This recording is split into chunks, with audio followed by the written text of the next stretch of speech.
good morning. You're watching Sophie Ridge on Sunday. It's been a busy morning so far. We've been speaking to the Labour leader, Jeremy Corbyn. In a moment, we'll be talking to the Prime Minister, Theresa May. But first, let's have a recap of what the Labour leader had to say about the possibility of a second referendum. So do you think there should be a second referendum? What do you think? I think it's an option for the future, but it's not an option for today, because if we've got a referendum tomorrow, what's it going to be on? What's the question going to be? What would you like the question to be on? Would you like Remain to be on the ballot paper? I think that the tests against the government have to be put now, and that's what we're doing. The government must go back and renegotiate and see what it comes back with, and Parliament must look at that time. I think to do anything else now would be to ignore the reality of the situation, is that this government has had all this time to negotiate and hasn't really achieved anything. The Labour leader, Jeremy Corbyn there. Well, if the last 7 days have been tumultuous, the next 7 are going to be critical. It's going to be a make or break week, not just for the government, but for the country. Well, joining us now to discuss that is the Prime Minister, Theresa May. Thank you very much for being with us. It's been a difficult week, shall we say. You've lost 7 members of your team, including your Brexit secretary. We've seen Conservative MPs parading letters of no confidence in you in front of those TV cameras. Have you ever thought at any stage about just giving up? What's the point of this? No, I haven't. And of course it's been a tough week. Actually, these negotiations have been tough right from the start, but they were always going to get even more difficult right towards the end when we're coming to that conclusion. But what I think is, this isn't about me. It's actually about what's right for the people of this country. It's about what's in the national interest. That's what drives me, and that's what I'm being driven to deliver. That's what I want to deliver for people, and that's what I believe this deal does. I think it is the right deal in the national interest. And these next 7 days are going to be critical. They are about the future of this country. It's about people's jobs, it's about their livelihoods, it's about the future for their children and grandchildren. You said there that it's been a difficult week. I mean, that's quite an understatement, really. At one point, it looked like the whole house of cards could come falling down, but you did manage to hang on to some of those crucial Brexiteer cabinet members, people like Michael Gove, like Andrea Leadsom, but they seem to be saying that they'll only stay if there is more movement on the deal. We can have a look at something that Andrea Leadsom said yesterday. She said there is still more to be done, and we do still have time before the EU Council. Is she right? Is there any space for more manoeuvre? Well, there is indeed more negotiation taking place, and nothing is agreed until everything is agreed. But perhaps I could explain the nature of the deal, because actually there are 2 parts to this deal.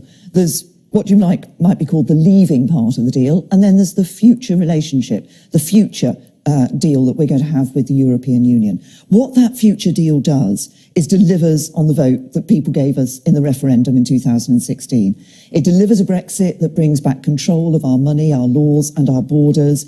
It means we bring an end to free movement once and for all. For example, no jurisdiction of the European Court of Justice. That's the future. That delivers on Brexit for people. There's been some controversy and concern about the leaving part of the deal and about this thing called the backstop or the insurance policy for Northern Ireland, but that will only be temporary. What is going to determine our future relationship, bring that end to free movement, end to the jurisdiction of the Court of Justice, is that future part of the deal. These 2 go together, and we won't agree to withdraw the leaving part until we've got the future part. Well, let's be clear then, because you said there that there's some more space for negotiation.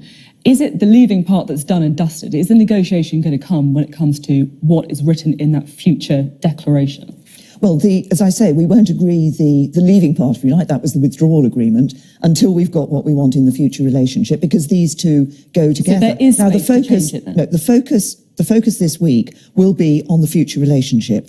And when we were in the House of Commons, a number of members of Parliament were saying, we want some more detail on that future relationship. That's what we're working on this week. But it's the future relationship that delivers on the Brexit vote. It's the future relationship that actually says this is the right deal for the future of our country, because it's a deal that's in the national interest, in the interests of people up and down this country, worried about their jobs and worried about their children's future. It's been 2 years to get to this point, so you're really saying that you're going to change the future relationship deal in the next 7 days? That's a pretty tight timetable. No, over the 2 years, there's been a lot of negotiation. A lot of the negotiation has focused on the withdrawal part, the leaving part. And just to give an example, Sophie, right at the very beginning, I said for those people from the European Union living here in the UK and UK citizens who are living in the other 27 countries of the European Union, we need to make sure that their life choice is protected, their rights are protected. So, there was early negotiation on that, for example. What we're now focusing on is getting in that more detail on what the future relationship will be, so that we make sure that we deliver for people. That's what this is about. What are you doing? It's about delivering Brexit for people. What are you going to do then in the next 7 days? Because it's not long. We will be negotiating. I'll be going back to Brussels. We will be negotiating. So when are you going back to Brussels? Well, the negotiating teams are working as we speak, and obviously which day I go back to Brussels, when I go back, will determine how partly be about how those negotiations go. So I will be going back to Brussels. I'll be in touch with other leaders as well, because the summit next week, and it is next week, this special European Council, will be among the European leaders. So who will you be meeting in Brussels? Well, I want to will meet Jean-Claude Juncker and sit down and talk to him. He's responsible for the Commission side of the, obviously, and is the withdrawal agreement on the table when you have that meeting? The withdrawal agreement, as we agreed the withdrawal agreement in principle on last week, the withdrawal agreement goes alongside the future relationship. It's the future relationship that actually delivers, if you like, on people's concerns in the withdrawal agreement. Getting that future relationship right is necessary, but nothing's agreed until everything is agreed. I understand you're keen to talk about the future relationship, but if you look at the two documents, the future relationship and the divorce deal, if you like, the withdrawal agreement. I mean, one is 585 pages long. The other is 7 pages long. One is meticulously detailed. The other one is fairly vague. There's no legal commitments in there. I mean, do you ever worry that you're being played here, that the EU has asked you to hand over £39 billion on a few kind of vague promises? No, there's a reason. It may seem a boring reason, but there's a reason why there's a difference between these two documents. And it is, we can't actually sign up to that detailed legal text, indeed negotiate much of that. You've got to trust them. Indeed negotiate much of that legal text until we've actually left the European Union. We are going to leave the European Union on the 29th of March 2019. So what we need from that future relationship is an agreement between us, between the UK and the European Union, that this is what that future relationship is going to be. Okay. And if you just think back to where the European Union started on this, they wanted us as a country just to take an off-the-shelf model, the phrase of Norway or a Canada-style treaty for Great Britain only, not for the whole United Kingdom. We fought that. We stood our ground. We said, no, we're the UK. Actually, we can have a better, more ambitious relationship with you that will be good for citizens, good for people here in the UK, and I think good for people in the EU as well.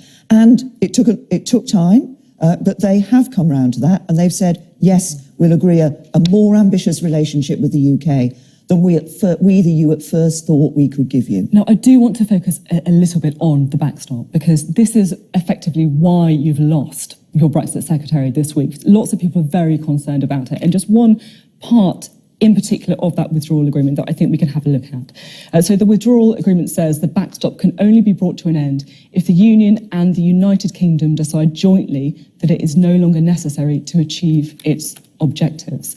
I mean, this is what Dominic Raab was concerned about, isn't it? This idea that we can't unilaterally decide to leave the backstop. It's a bit like the Hotel California. You can never leave. No, you can leave. And only this if the EU say it's okay. Well, first of all, let's look at what this backstop is. The backstop's an insurance policy.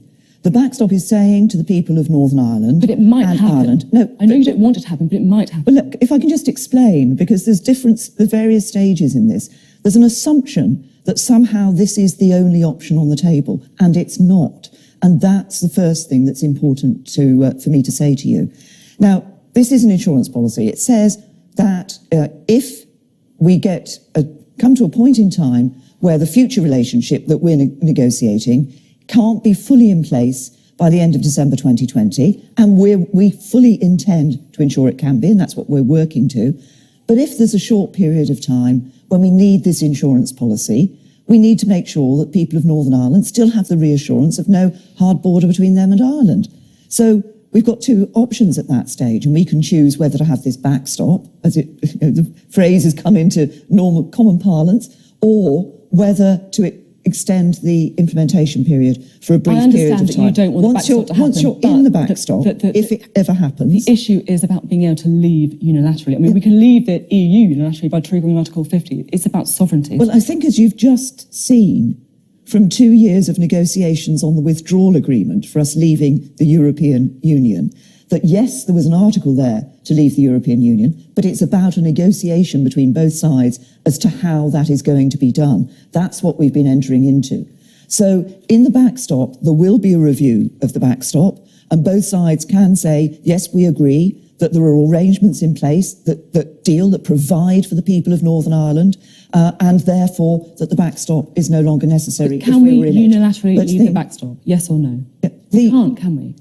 But Sophie, just think about if you took out an insurance policy, and if you were coming up to the point where that insurance policy was being used, and suddenly the people providing that insurance policy pulled the plug on it for you, and you were left without that insurance policy, without having any say in it, what would you think? So you think the EU is fair enough then for the EU to have this? Actually, what we're talking about is a backstop we never intend to use. The EU don't want to use it either.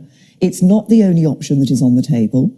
Were it to have to be used, both sides can review it, and the process by which we can prove that actually there are other arrangements in place so the backstop can be stopped.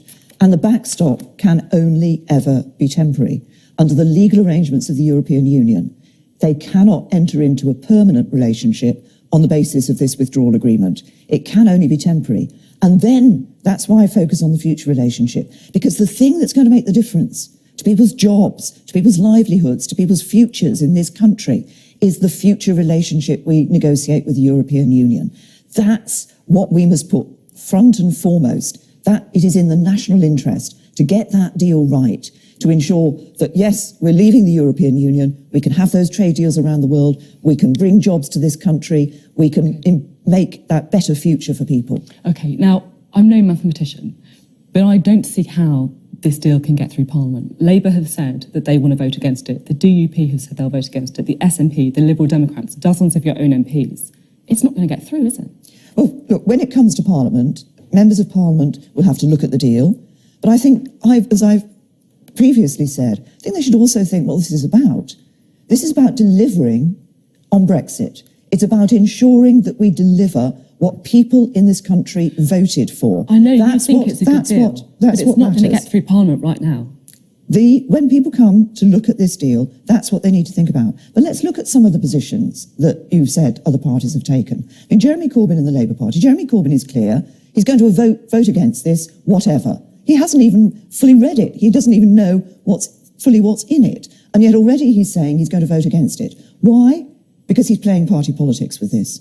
This isn't about party politics. This is about what matters for this country. It's about what is in the national interest. That's what I'm determined to deliver, a deal that's good for the people of this country. What happens if it doesn't get through Parliament? Would you be prepared to bring it back for another vote? Look, there's a process that Parliament will go through. If were it the case that the deal was lost, then the government would come back with their proposals for what the next step was.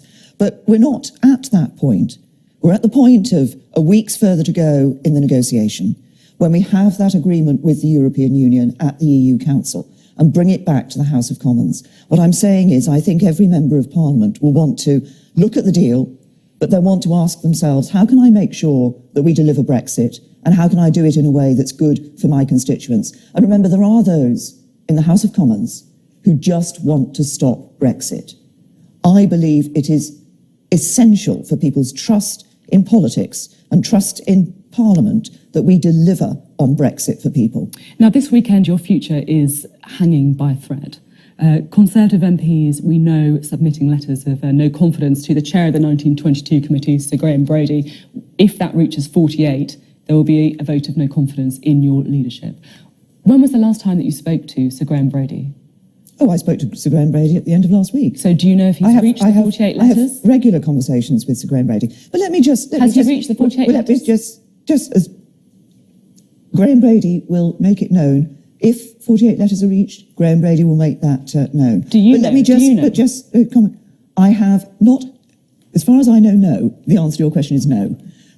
But can I just address this? Sorry, so the answer to the question is that the 48 limit has not been reached. As far as I know, no, it has not.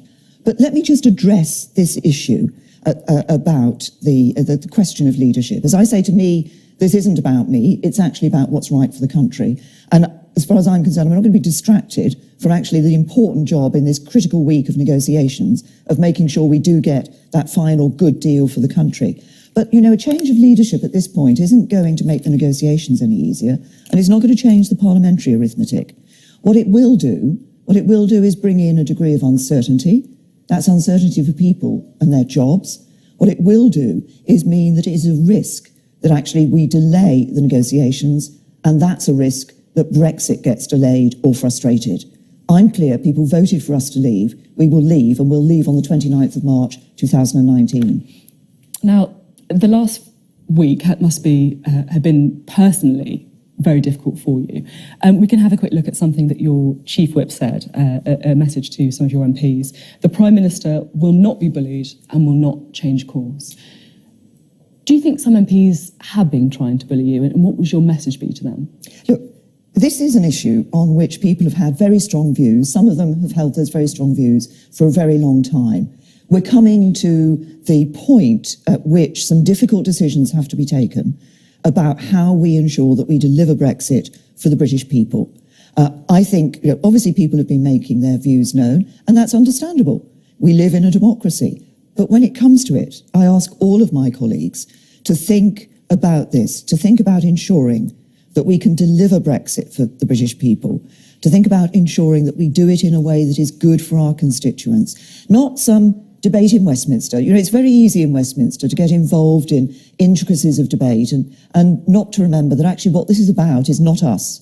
It's about people out there. It's about their futures. You say it's not about us, but at the same time, your leadership is in a critical point right now. And I am interested in the impact it's had on you personally, because some of the language we've heard, some of the anonymous briefings in recent weeks have been, frankly, pretty horrific. I mean, we've heard talk of killing zones, of nooses, of assassinations. I mean, how does that make you feel?